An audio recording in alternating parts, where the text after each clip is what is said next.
What's up, everybody? This is Finn here for the Teeing Up Truth team. We got Miles. What's up, Miles? What's going on, everybody? Appreciate you guys tuning in again. Excited for a fun night with you guys. We are super excited. And the man, the myth, the legend, Brett, he's actually here tonight. Viewers were asking me, is he even a real person? Yes, he is. He's here tonight. Brett, give us a little intro. Tell us about yourself. Hey everybody, it's good to be here. Like I said, or like they've told you, I do have a newborn. He is 16 days old, I think now. I think that's right. Maybe my wife will correct me on that. But yeah, it's been busy, but we've got things a little bit more under control with him being our second. But it's good to be here. I'll tell you a little bit about myself. I'm the oldest of the group. They definitely ragged on me when I wasn't here, acting like I was some grandpa. But I'm just 33, not too old.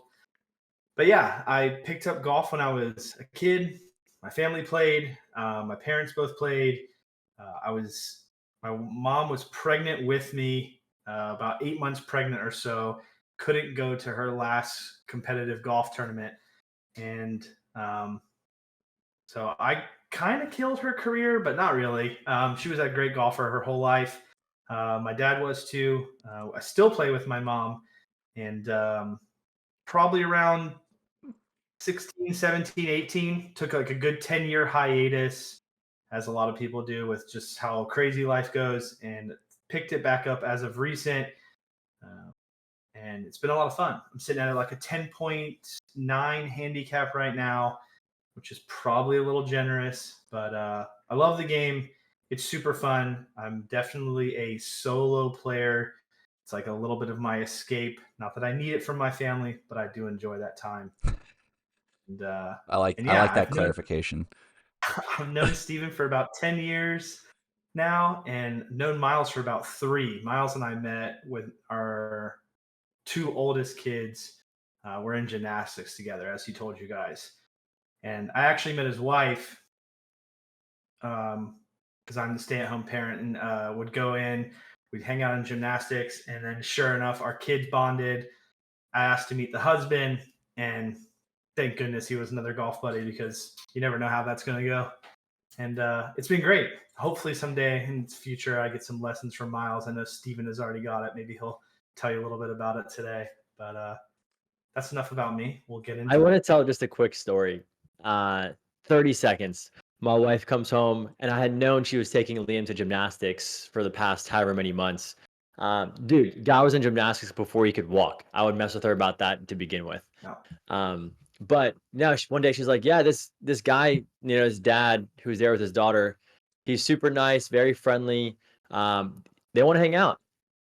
And I was like, that's interesting. Like a dad initiated like us to all hang out. Like, okay, cool. Like, of course, let's do it.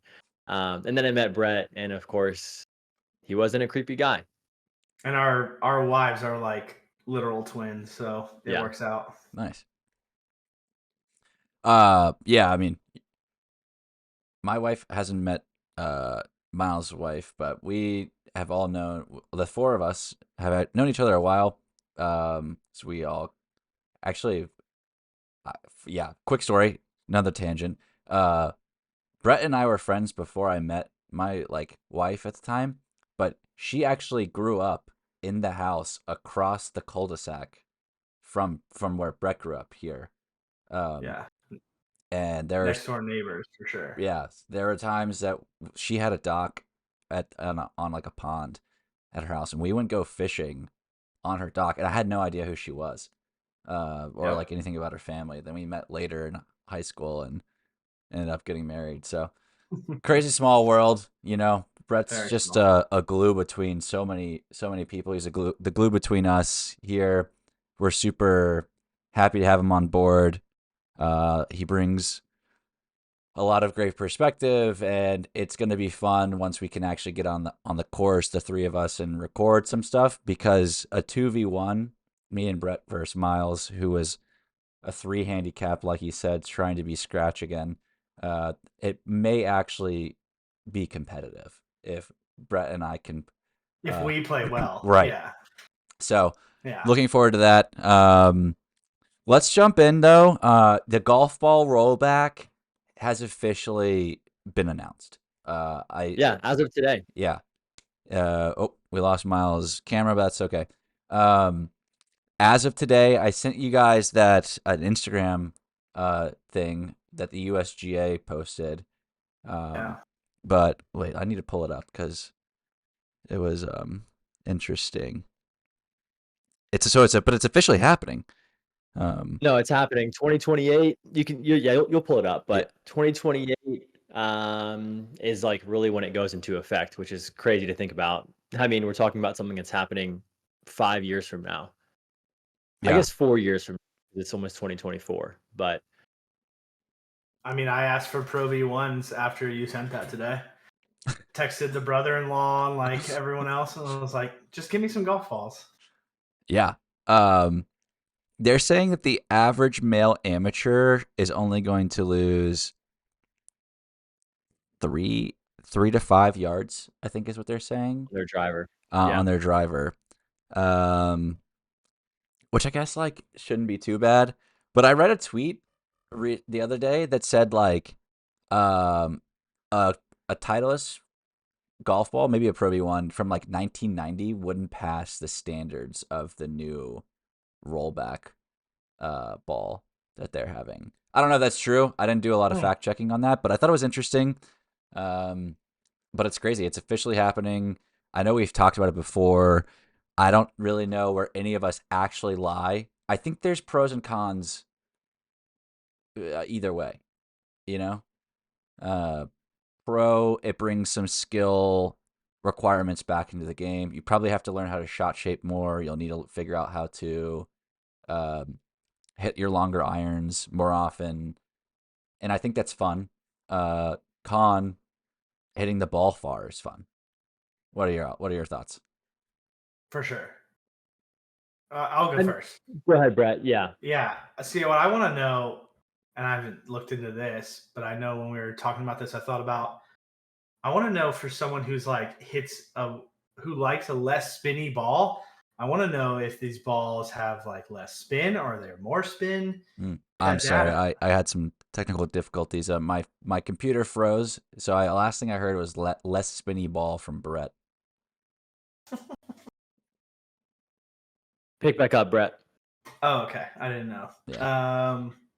Yeah, I just want to know as someone who prefers like a Pro V1 versus a Pro V1X, like just I want less spin on all of my shots. I want to know what that looks like because I do feel like ever since I've actually changed ball to a Pro V1, I felt like I've actually noticed that. I'm not going to say that I'm a good enough golfer that I can notice shot shape difference because, of course, that's still something I'm working on. But I definitely notice it on the greens from like the Chrome Soft X, which I believe is also like their spinny ball, which is what I was hitting before. But I don't know. We'll have to see. I definitely don't like less distance. That doesn't sound great. Not a fan of my long irons. But who knows? Oh, I don't want it to shrink the game.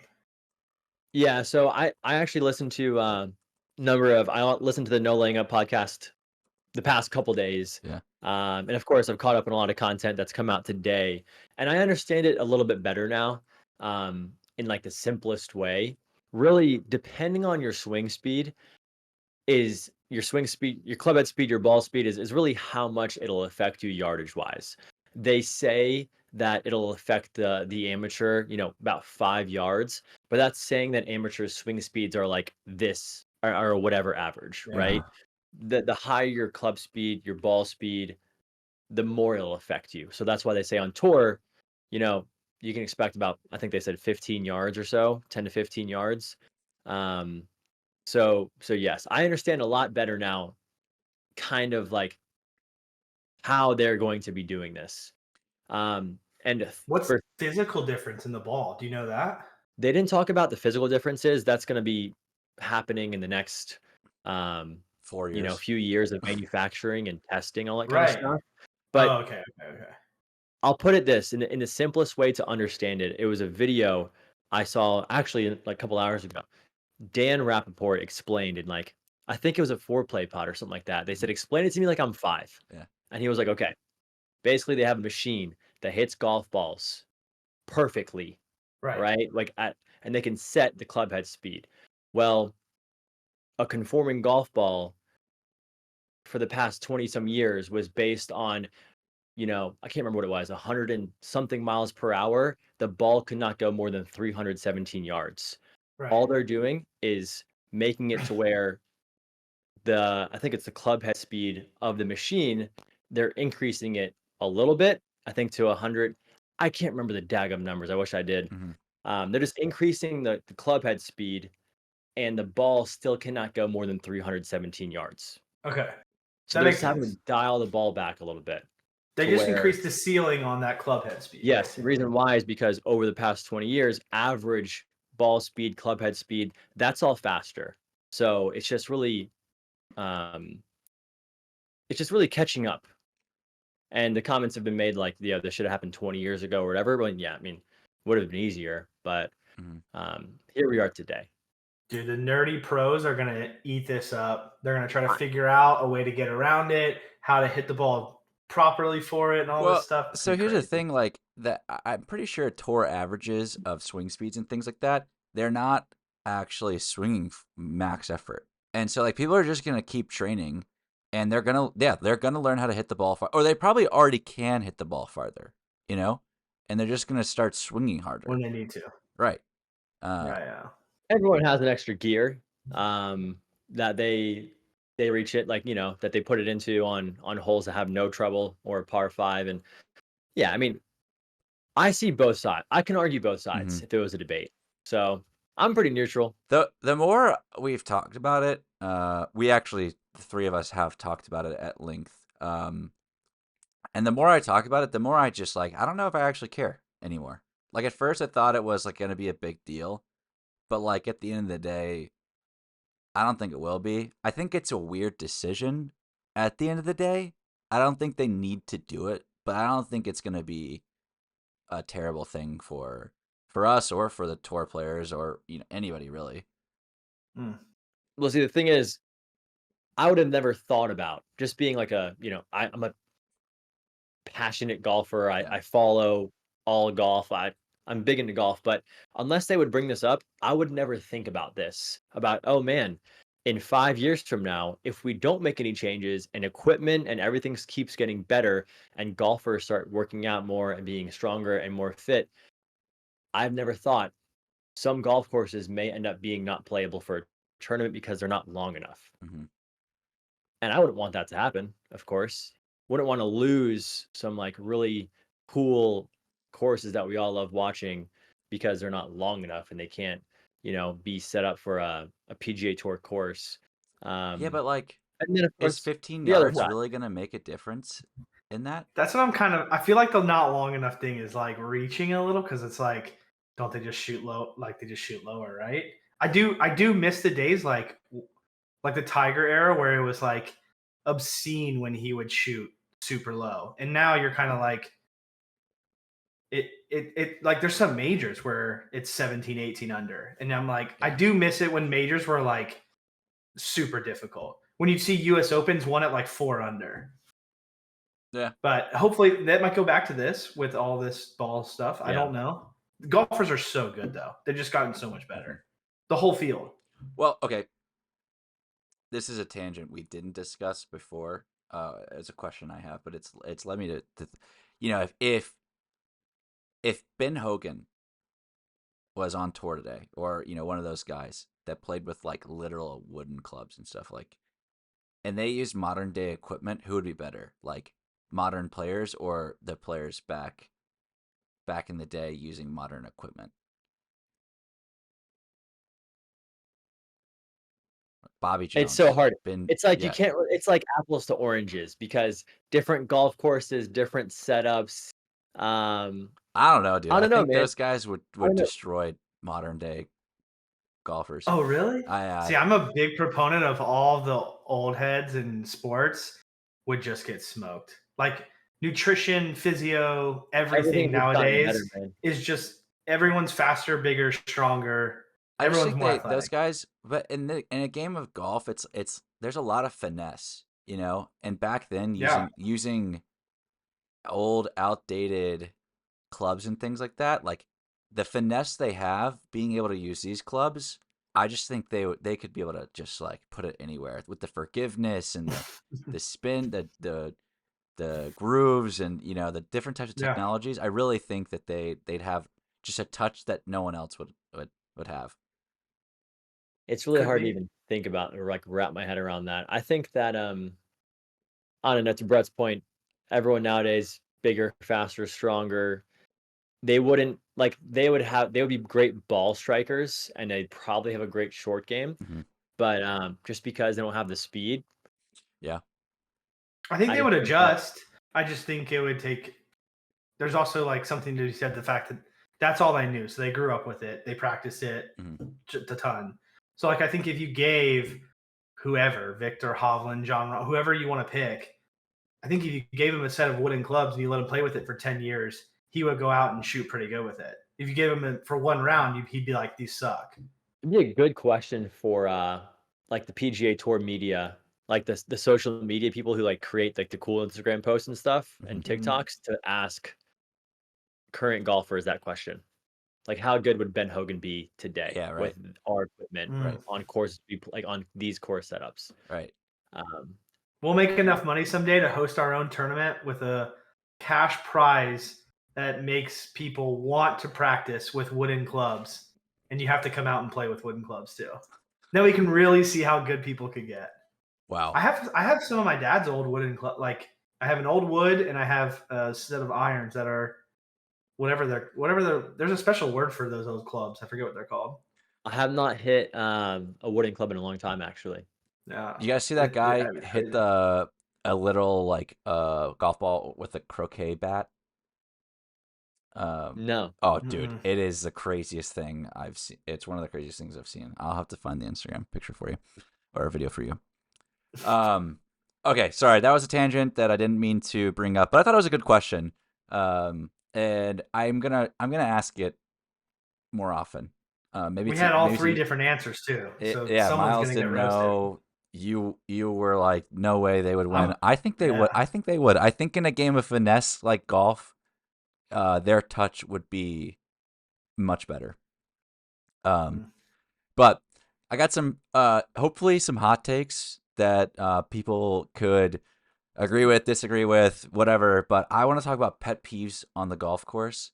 We all have pet peeves when we're playing with people, whatever. I think mine might be a hot take because it's just so normal now. But I absolutely hate people talking about the golf gods, to the golf gods, all those things. I just, putting my foot down. There's no such thing as golf gods. There's no such thing as any sports gods or any other whatever, One God. That's what I believe. That's what we believe. And the golf gods don't exist. Um, I was playing with my father-in-law and we were on a par three. He said something about the golf gods, and I turned around, looked him dead in the eye. I said, "The golf gods don't exist. There's no such thing." And I turned back to my shot and flushed one of the most beautiful tee shots I've had in a long time, and landed 5-6 feet from the pin. As I hit it, someone yelled, "Oh, go in!" Like it was like that good of a shot, and it wasn't like a sarcastic thing. And I turned when it landed on the green. I looked back and I said, "I told you, there's no golf gods." So that's my pet peeve and my hot take. I would love to hear that's y'all's. hilarious. That Yeah, is hilarious. they kind of know mine. It's I don't get infuriated necessarily by it. I just think you're a goofball, but I think it's so ridiculous in golf how people talk to their ball. I guess maybe in a similar sense where you're hoping on the golf god to somehow interact with it. Right.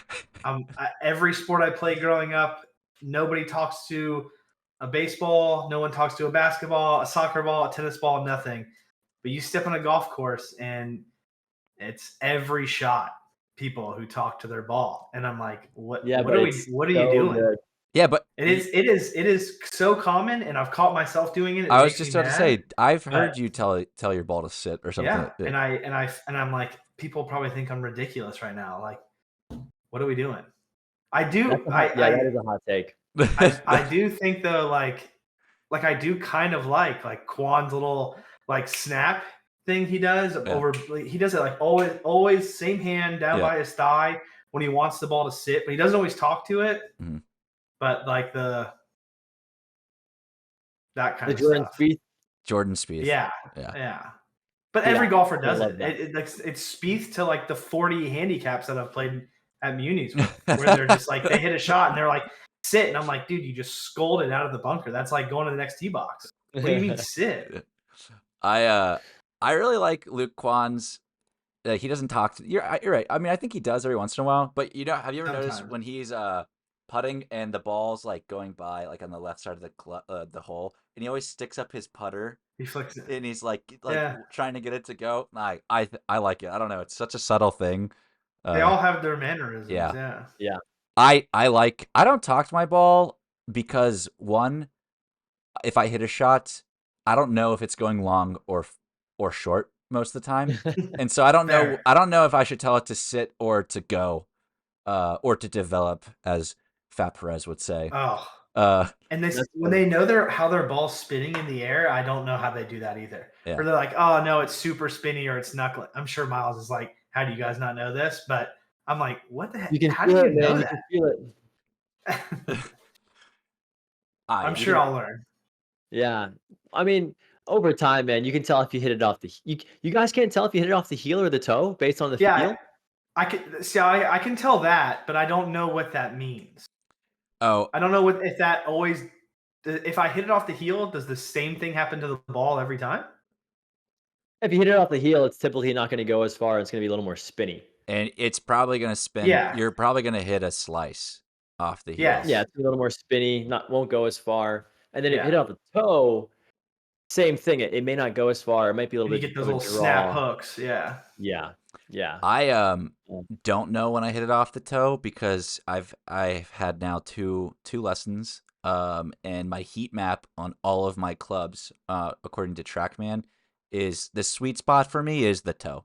So same here. I just like it always, the toe is natural to me. My instructor said he's the same way, so I just need to work on it to figure out what works best for me to help me hit the center of the club. But yeah, I can tell when it hits off the heel though because it feels different. I can also tell when it's flush because it's effortless. True. Like it's the same thing as like hitting the sweet spot with like a wooden bat in baseball. It's like money. What I hate so much is when I'll go to the range one day and I'll be, hitting it center of the club face, and then I go to the range like 2 days later and I'm hitting it off the heel. Like no shots are off the heel. I'm like, bro, what has changed in 2 days?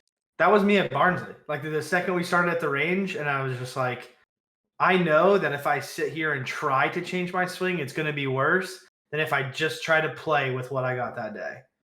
But I knew that it was like, this is not my game. This is just like super aggravated fade slice thing, and I just had to play with it. So I think it's a good transition into my pet peeve. Yeah. And this is not by the way, neither of you guys do this pet peeve. I'm sure I do it some At least point. I don't think you do. My pet peeve, I don't know how I even thought about this being my pet peeve, but it just gives me the ick. Like the ick. If I'm playing with somebody, and it's only random people, because my boys already know how everyone acts on the golf course. This is like a random person.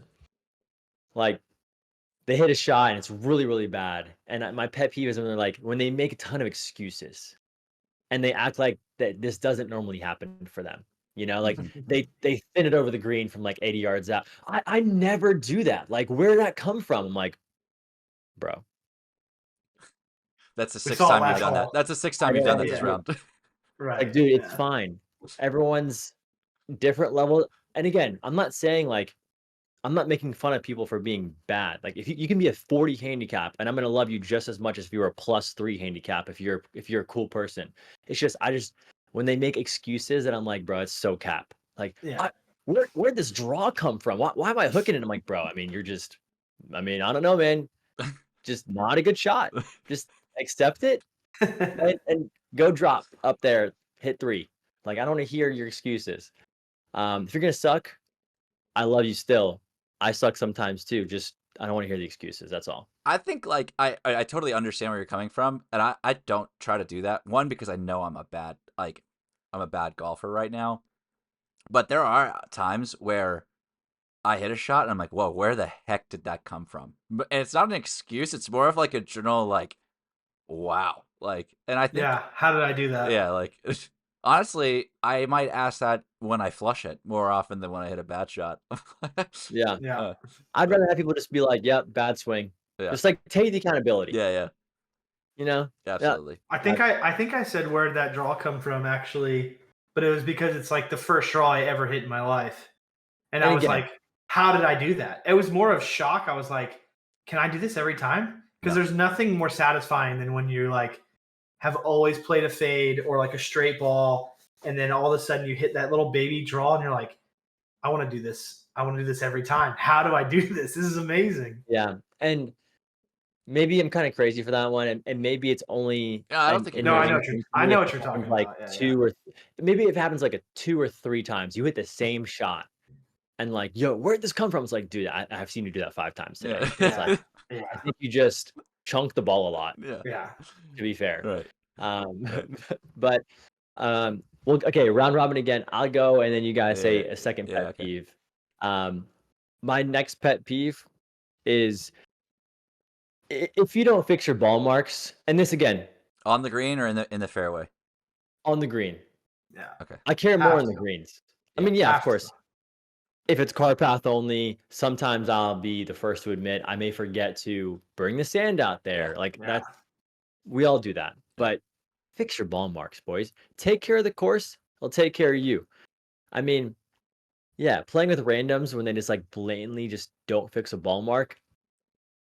I just want to. I mean, I end up fixing it honestly. I'll purposely be like, "Yo, man, good shot. I got your ball mark. Don't worry," and I'll say it That's so to check passive them, aggressive. to make them No, realize, like, oh crap, I should fix my ball marks. dude, I was just gonna say, I see. I think I don't get very many ball marks around, like 2 or 3, but I feel like it's a flex when I'm the first one on the green and I get to fix ball marks. Yeah. I'm It's, like, that I'm fixing the ball marks because I'm on the green and I'll get a couple extra too. yeah, And I'm like, you go play your bunker shot, you go play your that's a up and reward. down, but Yeah. I got my ball mark to fix. Miles, would you rather someone not fix a ball mark or fix it incorrectly on the green and end up killing the grass there? Because there's a right way to fix the ball mark, and I don't think Yeah, many I people know, man. know how to do it. All right, for everyone listening, a single prong, a single prong is actually better than double prong. Yeah, The okay. divot tools that have 2 prongs, they're cool, and like again, if you Oh, use that, dude, that's fine. preach. But actually, single prongs are better. So a T is actually better according to, I don't know where I learned this, but I saw a video one time. I've heard And greenskeepers say the same thing. Yeah. Yeah. yep, and if you have the ball mark, you go around it in 45-degree angle or so, and you push in towards the middle, and you go around, Mhm. and you push in towards the middle, pat it down with the putter, pat it down with your foot. There you go. Fix one more for the boys that didn't fix one. There you go. All right. Yeah. That's a good pet peeve and a good lesson to all of us. So I appreciate that there, Miles. Yep. Pet peeve number 2 for me. I might be similar to pet peeve number 1 for you, but it really irks me because I am trying to have the truest handicap I can have. It's a 23.4. It might be a 24 now after the last couple rounds I've played. I take all my penalties. I try not if I'm in like a rocky path right now, like I'm not on tour, I'm not playing in a tournament, I will kick my ball out from there. But for the most part, I try to play it as it lies. I cannot stand. I'm talking to friends like, yeah, I'm a 12 handicap. It's like, bro, I've seen you play. You Yeah, never, your 6 mulligans. yeah, you Yeah. take a mulligan off every tee. You never count penalty strokes. You never do. You always kick your ball into a better lie. There's no way you're a 12 handicap. That's just ridiculous, and that drives me Yeah. crazy. Yeah. I have big respect. That's big respect. I respect that too. I have to tell it to a lot of the people I play with. A couple of my friends who I play with, they're always birdie ball people. I don't mind lift clean in place if you got like a muddy ball. We're not on tour. I don't care. Yeah. But it's a little different when it's like lift clean in place because you just have a bad lie. And those types of things where I'm like, I mean, who knows what that shot could have been, whatever. But yeah, I'm the same. I try not to give myself those birdie balls. The only thing I don't do is I don't play OB. Like I won't go back and re-tee. Oh, I basically just play everything Yeah. like water. I'll just drop where I Yeah, think it good. went in and play That's from there. fine. And Pace I'm of like, but that's play, yeah. mostly for pace of play. Yeah. We're not out That's here the trying only to hit thing baseball where- hitting three yeah, from the I tee. don't Yeah, that sucks. yeah. But I've had friends also tell me, like, with when you're recording a handicap, I think you're not supposed to ever give yourself a triple. I think you're supposed to give yourself max double or something like that. That's what I've heard. If you, I have no idea. Yeah, if you put things into the GIN handicap for you and you play a hole way worse than they expect you to, and you enter it hole by hole, like if you do it hole by hole, it will drop. Like one time I had a blow up hole on like that number 15 handicap hole, and I shot like a quad on it, and it was a par 4. I shot an 8. It actually, when I entered it into GIN, it adjusted that score to like a 6 for me. Because it was like Interesting. based on how you play and how you play this course, you shouldn't have shot an 8 on that. So we're actually going to put in a 6 for you. So That's nice. Gen can do things like that for you. Yeah. I wonder if 18 birdies does that. But because the thing is I still have a blow up. Like I'm going to go OB or a hazard or something on one hole in 18 every round. Yeah. Like I'm gonna have a triple. Like Right. it's guaranteed pretty much for me now. Right. But and I don't know. I feel like sometimes that's a little different. One thing I always like to say, and I have friends that say this too. If someone's like, you miss a 4-footer or like a 3-footer, right? And you're like, I'm gonna give myself that. Mhm. It's just my response is that's between you and God. Yeah, that's fair. Between you and God. And then it's like really just like a oof. Like, and I've missed like a 3-footer that I wanted to give myself. My friend Mike was like, yeah, that's between you and God. I'm like, Dang. and I just write down the bogey. I'm like, freak, bro. I feel there's my take on the gimmies thing because I feel like you see a lot of that on golf social media where people are like, "What's gimme range?" And I'm like, I feel like everybody knows what gimme range is, but if you keep extending your like, if I've heard some people will do like the full length of their putter, Yeah, I was and about to ask. I'm like, bro, if that's your gimme range, then those are always going to be knee knockers for you because you never take them. Right. What's Like your gimme range is when you can walk up with your eyes closed, talking to your homie, like put your club down and tap it in. Yeah, to me, my personal opinion, what like do you, it's like 4 inches or less. what do you guys consider is in the leather? Like I'm holding my putter. What's in the leather? I always just thought that like it was your putter length. So like Okay. That's what I've heard putters too. are I think most putters are 36, 34, 34 to 30. 36. Yeah, Yeah. I think Yeah. most people would say that in 3 the leather feet. is from putter head to the start of your grip. So like this is a gimme. Yeah. But my friends and I think like, yo, dude, this is inside the leather. Like Yeah. this 3 is feet. like Oh, see, that's what my gimme range would be. Yeah. It's And like people I'm like, if you can't miss, it's really difficult to miss by like a 6-inch putt, even if there's break on it. yeah. Yeah. Anybody. I don't take gimme putts because I don't want, if I'm in it, I want to play in tournament golf eventually. I want to get there. And I don't want to be at a point where it's like, all my friends give me 4 or 5 feet putts. So like, I don't know how to hit them, you know? You're not prepared. You Yeah. get nervous. Yeah. I angry pick up some tap ins. If I like miss a putt that if I miss a 5-footer that I'm like, I should have made that, I'll just like pick it up and throw the ball in the air, with my putter kind of thing. But it's more just like, I like but hitting the ball going I in the hate, hole. I do too. I hate the people who don't finish out like a full putter length putt. That's crazy to me. Yeah. One thing I'll say is like we all know those guys and we've played those guys where like you'll know they got like a 6 on a hole. Like, yo, hey Jeff, what'd you get in that hole? 5, and like, bro, if you're one of those guys that deep down in your heart you're lying about your score, don't be that guy. Don't be that guy. Yeah. You're not that guy, Yeah, Don't be pal. that no, guy. no one cares. It puts me in a weird spot because I know you're wrong. And if you're one of my homies, I'm gonna be like, bro, no. 1, 2, 3, 4, 5, 6, double. Uh, And also, I get super serious if someone's trying to have an actual match. Like mhm. we communicate, this is going to be a match, 1v1. I'm always huge about let's get on the first tee before we hit a tee shot. Let's level set. Yeah. Are we Finish putting everything out? everything. Yeah, Are yeah, we live clean and placing everywhere? Like, what's the deal? Yep. I have to know. Yep. yeah. 100%. All right. Pet peeve number 2 for you, Brett. And then we'll move on. Yeah, I think I have one that it actually does bother me, and this is for sure old school golf etiquette. I was raised with it, but my dad did always make a joke about how ridiculous it was when people get angry when you walk in people's line because the group in front of you most likely walked all around the hole as well, so on and so forth. But it goes just to like anything. I'm a big ready golfer. Like I said, I play a bunch of solo golf.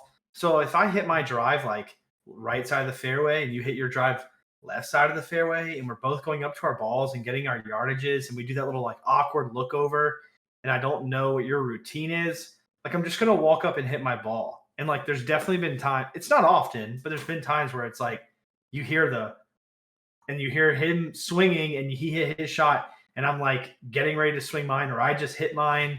And those things don't bother me, but I also know like, and I should ask Miles' take on this because a golfer like me, are like, I don't care what happens. I don't care if you yell. None of that stuff's going to affect me. I'm like, just walk up, play your shot, keep up pace of play. Some of the golf etiquette stuff's a little crazy to me that I just don't care about. I don't care if I play with a new person. This has only happened once, but he asked me, hey, I had a good bunker shot the hole before. He asked me, like, hey, can you teach me how to hit this bunker shot? I don't think I'm in any way capable of doing this, but I tried to help him. But I was like, don't worry about the whole grounding thing. Like, feel what it feels like to hit the sand. Like, Yeah. that's so ridiculous. Like, ground your club, take a practice swing, hit some sand up, and feel what it feels like, and then go and take your bunker shot. That's a 2-stroke penalty, bro. Yeah, I know. Things like that are crazy to me. But Miles, okay, so someone like you, right, who's played much higher level golf than us, like if you're on the tee box and me and Romeo are just talking in the golf cart, are you going to turn around and like tell us to be quiet, or can you just go through your rhythm and hit your golf drive? Yeah, bro. Just gonna hit my golf shot. It's different if you're like completely silent and I like purposely try to say something, but like Yeah. I've had I mean, people tell me, don't stand on my right shoulder, don't stand behind me. That's a Like mental your game, man. shadows affecting me. And yeah, that's what I'm like. I'm like, bro, you are way too much of a head case right now, bro. Golf's gonna be Uh, tough. I I play differently with randoms and with the boys. oh sure. Sure. That's fair. That's fair. I don't mind people talking while I'm swinging. But like I do get distracted. And so like if you're not talking and you start talking while I start swinging, it'll distract me. If you're talking and then you realize that I'm swinging and you stop talking, that also will distract me. So I'd rather you just like Yeah. continue doing Yeah. whatever you were doing while I'm doing my thing, you know? Right. That's how I feel. They talk about that at the 16th hole in the waste management, the party hole, Yeah. where Right. like really it's not that bad because it's constant noise. Right. It's constant. Like that Sure. is the equilibrium, so it's fine. Mhm. But I'm in the same boat. Like if it's silent and I hear like a loud something in my top of backswing, yeah, that's gonna jack me up a little bit. See, I don't know if that is so a little you'll get to this point in the Chasing Scratch podcast, but they go through this. I think it's a psychologist or something who studied Mhm. about golfers taking putts, and they just did it with putting, I believe. I think it was putting, but basically just like giving them the distractions versus actually focusing. And the distraction people were when they weren't thinking about their putts, they were better at it. Mm. When there was a distraction or when their mind wasn't thinking about their putting stroke or anything else, they were actually better. And I feel like that's probably because there's so many people who are head cases, right? They got a lesson and now they're thinking of like 6 things in their swing when it's like that's just too much, bro.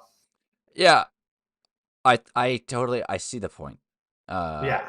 You know, and I don't know. It's more so like even if I don't have like negative swing thoughts in my thing, it's more like uh, you know, you throw me out of what I'm focused on. It may not even be something bad, but if you're shooting a free throw in basketball and it's quiet and you know, and then like someone yells like it's just I don't know, like it's there. But then like if you're at the Duke Cameron Arena or whatever it's called, and like they have those super crazy fans right behind the basket and they're going Yeah. like you know it's like the waste management thing.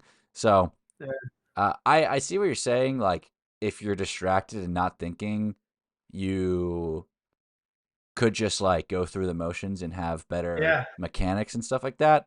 But I don't know how often. I don't know how often do you play distracted? I mean, I have music going a lot if the people don't mind. Like Oh if I have my push card in the summer, I'll have music going and I'll be singing or thinking about the song or whatever else. Like, yeah, but like I just don't like if someone wants to have a conversation with me when I'm standing over a putt, it just doesn't bother me. yeah. I'm not gonna like be talking to you as I'm putting, but I can like I just don't mind it. I'm like I know I could take this 10 times and 5 times be talking and 5 times not be, and I'm gonna have the same result.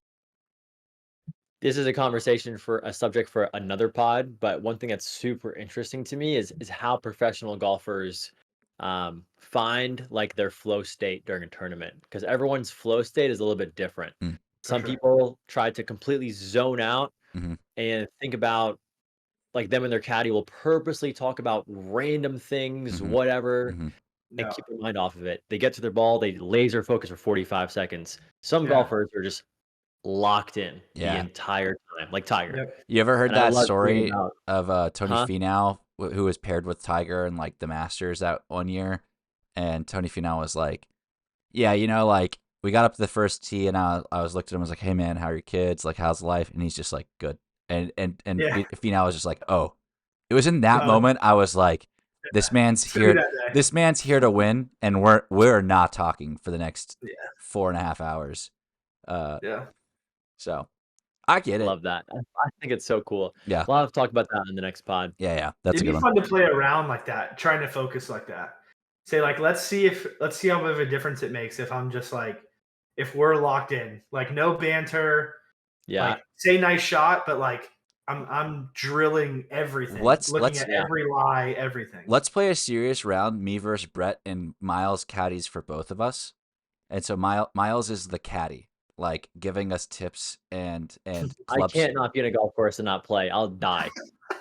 Okay, well The you can still play, but yeah. we'll I'll coach you guys. yeah Mhm. No, I remember we gotta end this pod probably, but I just remember playing I remember playing a tournament real at one of the best tournaments I've played in high school. I literally remember like being so locked in. yeah Like between each shot, my flow state was like I just looked down, walked forward, and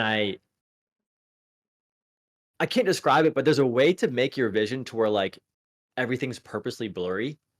You kind of mm, zone out and mm-hmm. just kind of like you're zoned out, and that was how Yeah. I walked between every single shot.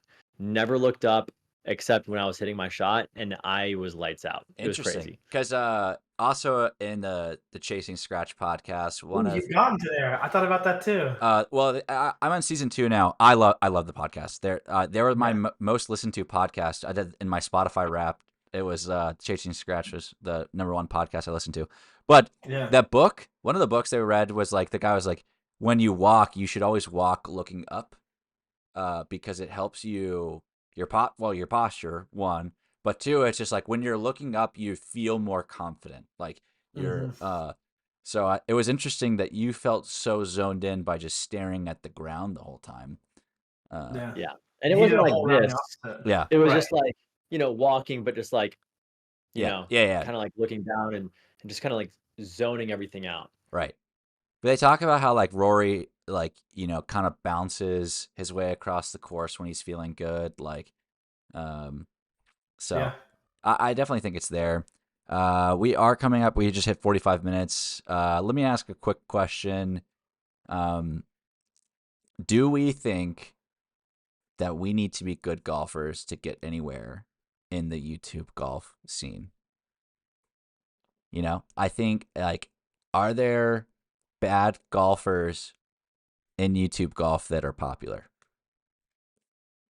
The only ones I If you're can not think of. good, We know yes, but yeah, The only ones I can if you're think not of good, you gotta are have the personality. yeah. Bob yeah. does sports. They're the only, but they have Fat Perez, and he's a good golfer. Like, would they Yeah. be the same caliber of channel without Fat Perez? No, it's just them three together are just such a. It's just the perfect storm of personalities, game. Like Mhm. they're just. It's a perfect storm, and it's the greatest entertainment. Mm-hmm. Um, but if you're a solo content creator Yeah. and you are not good at the game, you've got to have the personality. There's got to be If you have something no else. personality and you're not good, like no one's gonna want to watch you. Yeah. If you're at least decent or good, then yeah, having the personality helps that much. But Mhm. yes, I think it's just like a head up, Okay. like just like a little head, not a head start. That's a bad word. It's just like a leg up. Um, Yeah. I don't know. But also at the same time though, if you're not good, but you have a good purpose behind your thing, like it's all about like the chase and scratch guys, right? Mhm. You're not you're bought into the journey, Yeah. For right? sure. Same thing if you're a 27 handicap. Well, if you have a good personality and you really explain and like the way you display your content is Mhm. like it gets people bought into you getting better, Mhm. then that's great too. So honestly, you can make it work however. Yeah. Right. And it's so relatable with that, I think, because we all were there. We all were that 27, 35, whatever handicap. We all saw that progression, and it's like a little nostalgic for all of us. You remember those years and Yeah. however long it took each person. So I think the same thing. I think it's cool when you see somebody who's like super driven to get better, especially at something with golf. Yeah. The the Bob Does Sports, the most recent podcast I was watching to it before we jumped on here, and they're asked Bob and Joey both expressed that they wanted to be better at golf. And someone said something, and you just hear Bob. The camera wasn't on him, but you just hear him go, "It's time, man. It's time I know how to play golf." Uh, but yeah, I'm there. I need to get out of the 20s. I want to get below 10. It's not a secret. It's something I talk about often. So I'm trying to do that for my own channel, and then with y'all as well. Just like gonna get it down, gonna grind it out, and I'm gonna be that bad golfer that has a good personality. Hopefully, that people wanna follow, wanna buy into. So You should just sell out Works, to all man. the baseball kids. You got 25 years of baseball habits. That's tough. yeah, there's it's hard to get past. So Well, you have the drive, you have the motivation, you have like the persistence. So yeah, man, you're gonna do it. Yeah. Yeah. it's And nice. you're athletic in every sport I've played with you. So like there's no question. It's just golf is just so technical. Like, okay, so one thing before we leave, me and Miles talked about before, and I'm sure you agree, but as I've gotten more serious about golf, like recently, Mhm. and somebody who I kind of wrote off golf in this aspect, I now think the skill gap from amateur to professional sports, that the biggest gap is in golf Oh, than any other sport. oh, okay, wow, yeah. Yeah, we can talk about it another time. But Okay, yeah, That's a big that's a topic. big topic. That's definitely, I'm Mhm. writing that down for next pod. So, if you're listening, you're still here. One, I want to thank you. Two, please like and subscribe, comment. It helps the algorithm. Send this to your friends. Post us wherever you can. Because we're here. We're here for the journey. We're here to get better. We're here to entertain. We're here to do everything else. Three, if you're still listening, that's going to be a conversation we're going to have because that's a good one. What sport has the highest skill gap differential between an amateur and a professional? That's a great question. Um, so yeah, it's been 50 minutes. We're trying to keep this one short. We're not very good at that because we just like talking to each other. We got good chemistry here.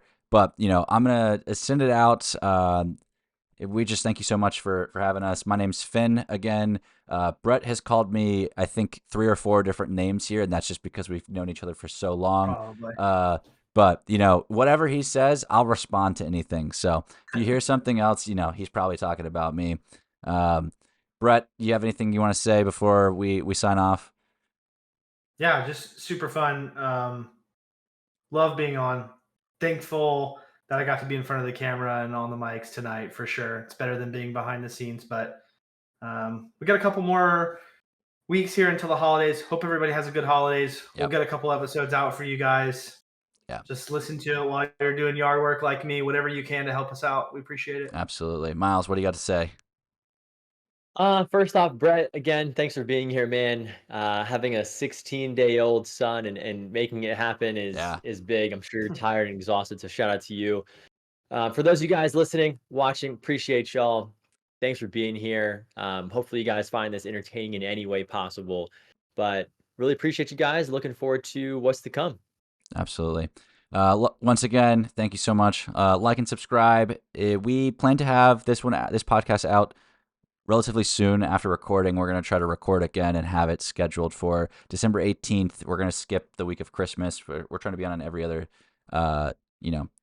week schedule. But if you don't hear from us between now and then, we want to wish you Merry Christmas and a Happy New Year.